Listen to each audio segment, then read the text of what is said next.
Ladies and gentlemen, have you ever thought about the taste of wealth? Not the kind of wealth that moves silently through digital bank accounts. No, I'm talking about the kind of wealth you can touch, smell, and taste. In the previous episode, we saw how the law transformed human bodies into property.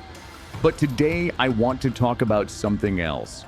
Something that gave that law its justification. Something that made the humanity of one person become the sacrifice for another person's pleasure on the other side of the ocean. Many people believe America was built on ideas and philosophy, but the truth has a very different smell. America was built on two gigantic pillars, sugar and cotton. Sugar was the sweetness that drove Europe's aristocrats into obsession. Inside their cold stone palaces, they drank hot tea and let white sugar melt slowly on their tongues. Yet very few of them knew, or perhaps they simply chose not to know, that every grain of that sweetness carried with it the salty taste of tears and the metallic taste of blood. Ladies and gentlemen, sugarcane is not just a plant, it is a killer. Its tall stalks are sharp like blades, slicing open the skin.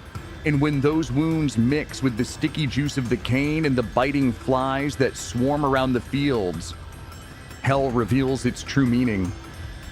Tom watched as his fellow workers struggled beneath the burning sun, cutting cane with crude blades sharpened on stone.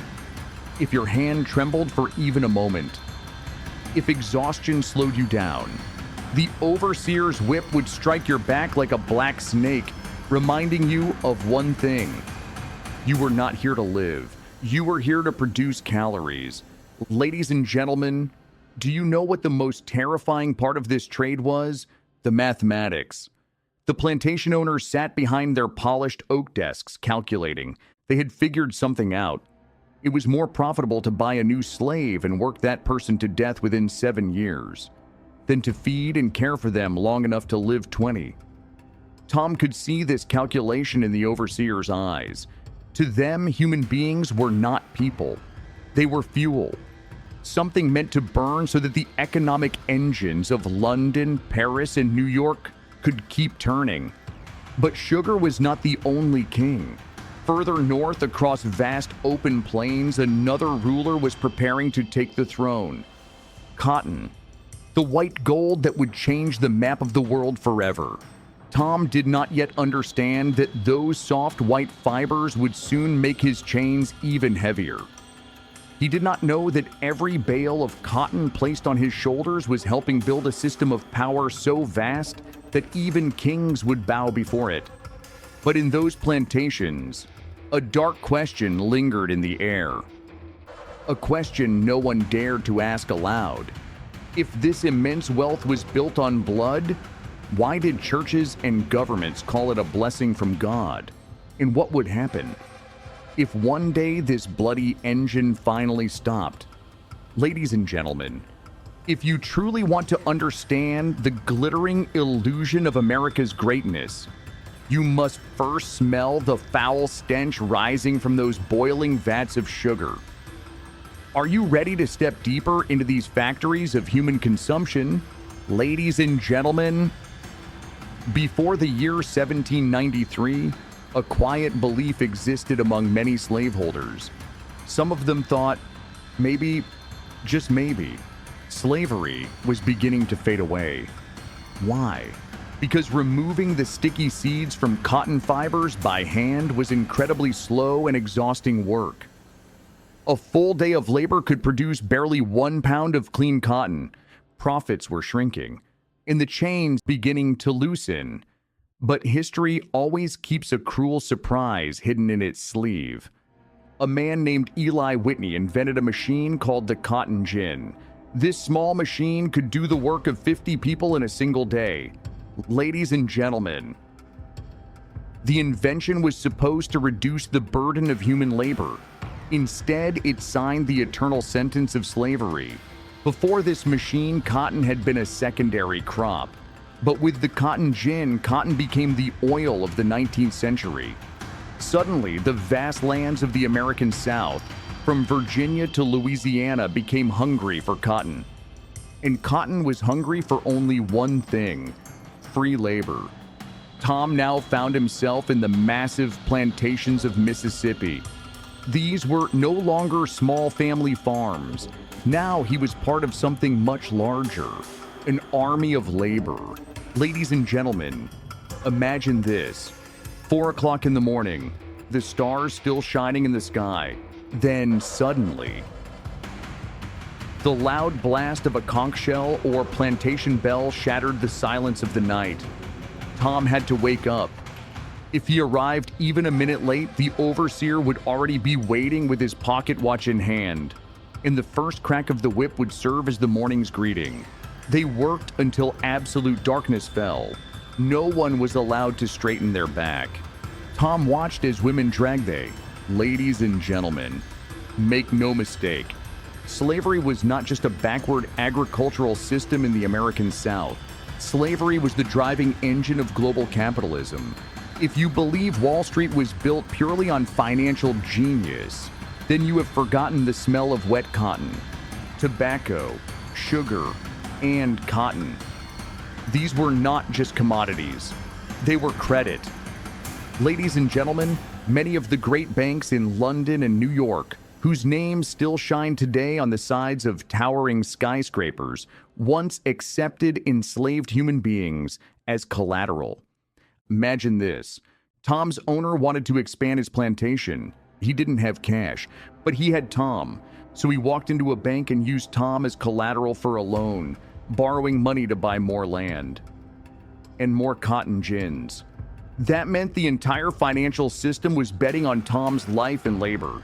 If Tom died, the bank lost money. So they issued insurance policies on Tom's life. Yes, ladies and gentlemen, the insurance companies that today insure your homes and your cars trace part of their origins back to insuring human cargo inside the bellies of slave ships in the fields of plantations.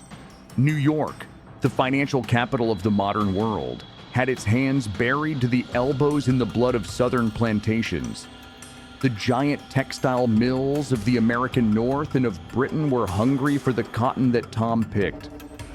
They knew something very simple. Without slavery, cotton prices would rise, and their profits would fall. So the same bankers who gave speeches about morality and civilization spent their nights inside trading halls speculating on the lifespan of enslaved workers and the price of cotton. Ladies and gentlemen, Tom was not just a farm laborer. He was a unit of currency. The wealth extracted from his arms helped build the great universities of America. It helped finance the railroads. It helped construct the modern infrastructure that the world admires today. Yet none of those marble buildings ever carried Tom's name. The expensive perfumes of New York's high society masked the stench of Tom's exhausted body. But the truth of that bloody economy was simple. Without the unpaid labor of millions of people like Tom, America could never have risen from a poor colony to a global superpower. But ladies and gentlemen, this powerful money-making machine had one fatal flaw. The more wealth it produced, the more rage accumulated deep inside the plantations. And whenever a system is built entirely on profit, while ignoring the human soul, one day, somewhere, the boiling pot will explode. Tom was no longer thinking only about picking cotton. Now he was beginning to see something else. The invisible chains of banks and markets. Chains even stronger than iron. Was there any way to break a system this powerful? Or were Tom and his children destined to remain the fuel for this furnace forever? Ladies and gentlemen, when the importation of enslaved people from Africa was banned in 1808, the slaveholders of the American South did not suddenly grow remorseful. Instead, they found an even more horrifying solution. They said to themselves, "Why should we keep paying foreigners for slaves when we can simply produce them ourselves?" From that moment on, states like Virginia and Maryland began transforming into what historians would later describe as human breeding grounds. The bodies of black women were no longer seen as the bodies of mothers. They were seen as machines for producing capital. Ladies and gentlemen, imagine this: women who were labeled breeding women. They were forced to become pregnant again and again, year after year. If a woman could not bear children, she was treated like barren farmland or an infertile animal. Her price dropped, or the whip fell harder. Tom watched as the women on the plantation stared at their growing bellies with fear.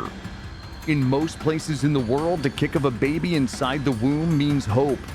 But here, it meant the creation of a new unit of currency for the master. The slaveholders celebrated when a healthy baby was born. They looked at the cradle and saw a future investment.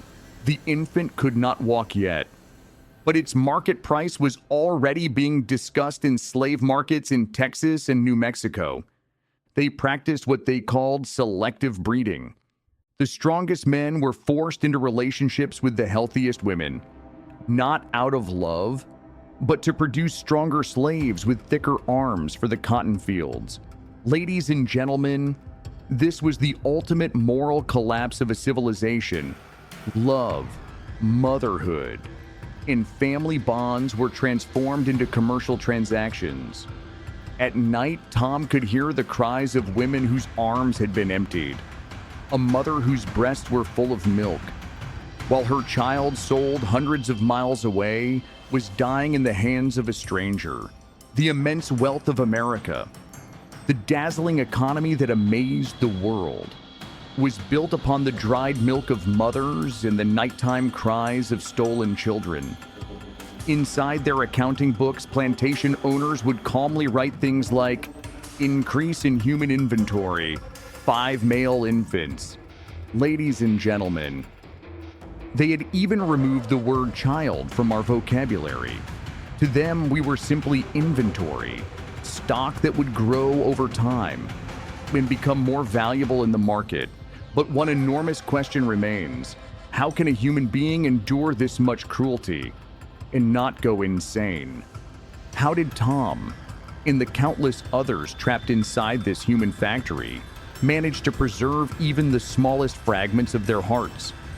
And when those children grew up, when they finally realized they had been sold from the moment they were born, what kind of anger began to boil inside their veins? My child, the story of cotton and sugar is not merely the story of crops and trade. It is the story of the butchering of the human soul. And yet, even the most monstrous systems eventually begin to tremble. Are you ready to see how this vast machine started to feel the first cracks of its collapse? By the middle of the 19th century, America had begun to look like a two-headed creature. The North was moving toward industry and machines, while the South remained trapped in the swamp of King Cotton. The American South was wealthy, extremely wealthy. In fact, if the South had been an independent country in 1860, it would have ranked as the 4th richest nation in the world. But this wealth was like a malignant tumor. Almost all of it had been invested in one thing: buying more human bodies.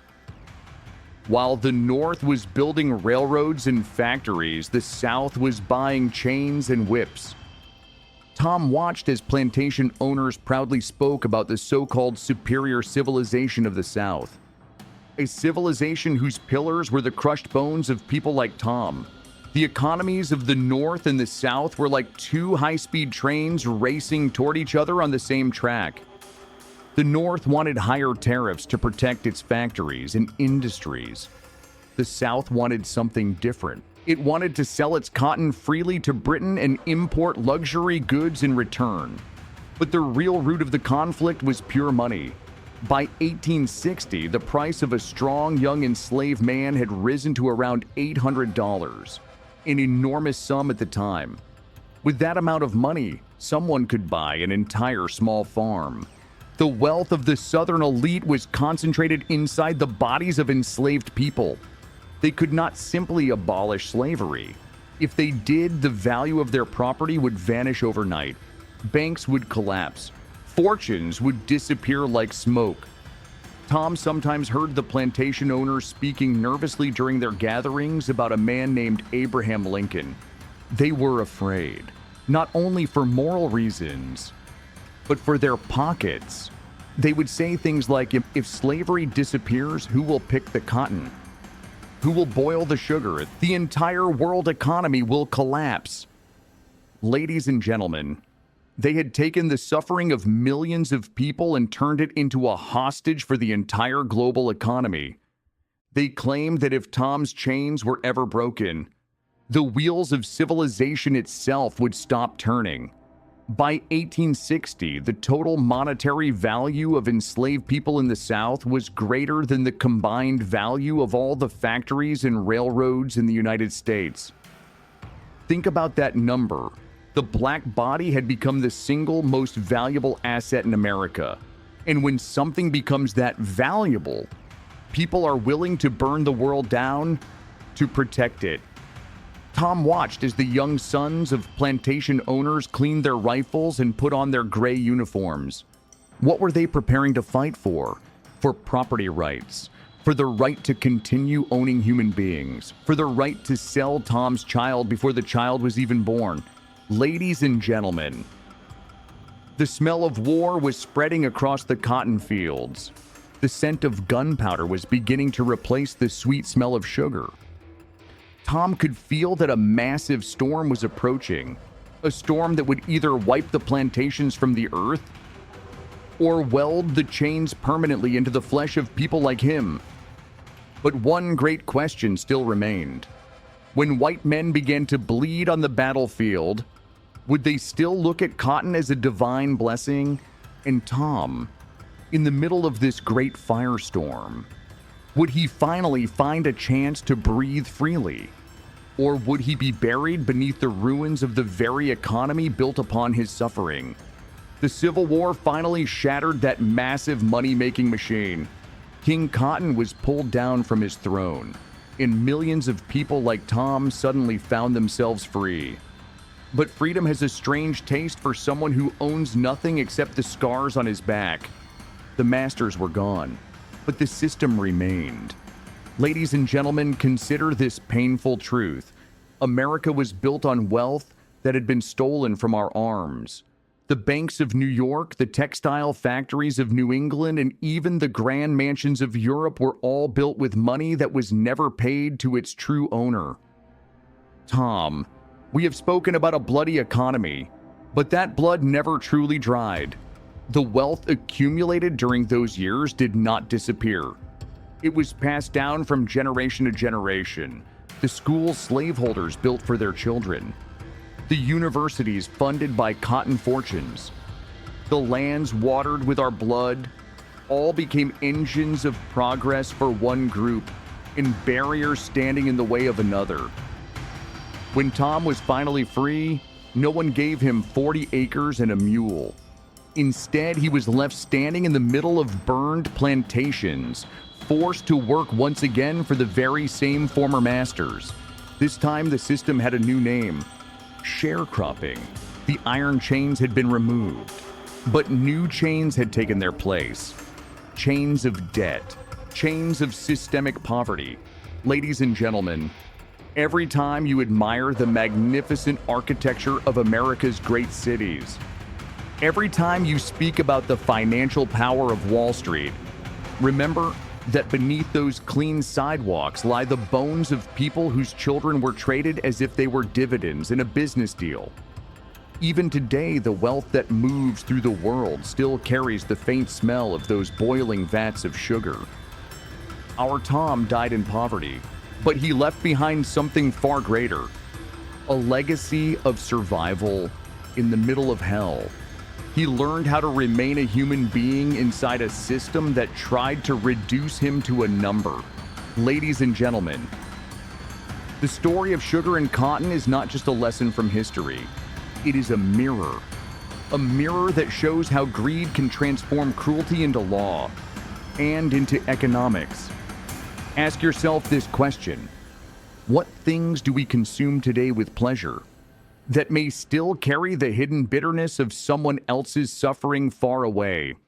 Have we truly moved beyond that world? My child, history never truly ends. History is like sugarcane. Each time it is cut down, it grows again from its deep roots. So be careful which roots you choose to water. Ladies and gentlemen, thank you for staying with me through this difficult and painful chapter. In the next episode, we will turn our attention to women made of steel, mothers who performed miracles in the face of the auction hammer. Until then, listen to the sound of your heart, because in that place, no one is a slave.